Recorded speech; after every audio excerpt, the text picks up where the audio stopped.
When did you decide to get into the B2B of the business for unicorns? Yeah, so because I think you had just launched it when we did our first podcast.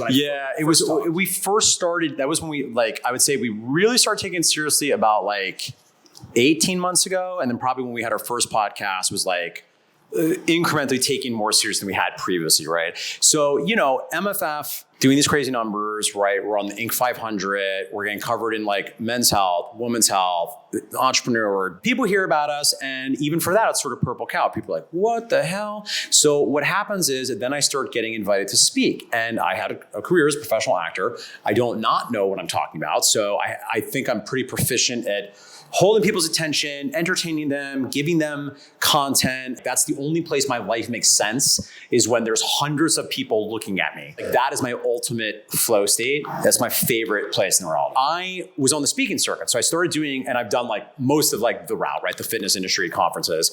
And, of course, people, that is traditionally essentially lead generation, right? Because usually, I've done some fancy corporate gigs. If you're doing a real big corporate gig, they can definitely pay. But most of the industry conferences, you're not getting paid tons of money. So you're usually doing as lead gen. Most guys have to pay to do it. Yep.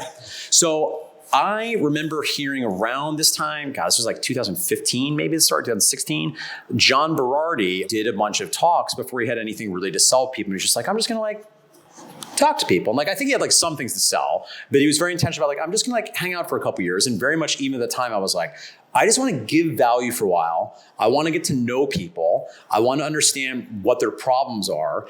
And I want to do that first before I even start to try to charge anybody. Create a product or a service. Yeah. And then even when we started the Unicorns That Are coaching group, it was very much like what would be called penetration pricing. I think it was $400 a month for whatever, for everything basically. So we technically started doing it around 2016, 2017. But like I said, I don't think first of all, at the time, we also were doing not industry specific.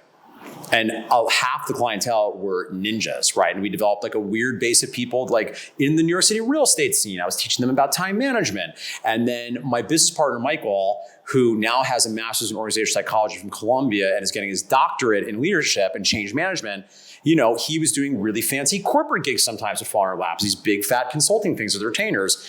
And it was great. And that's also not really how you run a business, right? And I think with that business, we needed a while to what are we doing here? Michael is super bright. Ridiculous. And Michael loves a big, thorny, knotty problem. And I think, and I'll tell you, we don't do a lot of it, but we still do a little bit of secret weapon Michael stuff, or that sort of bigger fat consulting retainer kind of thing. Because his brain does well with that. I wouldn't say that he is.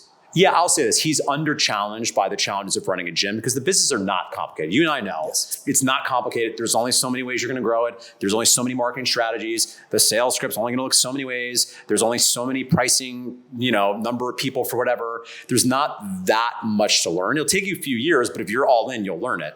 Bigger organizations, of course, have a very different levels of complexity. For me, I'm not particularly interested in that. That's I don't really know that world. This is my lane. This is my thing.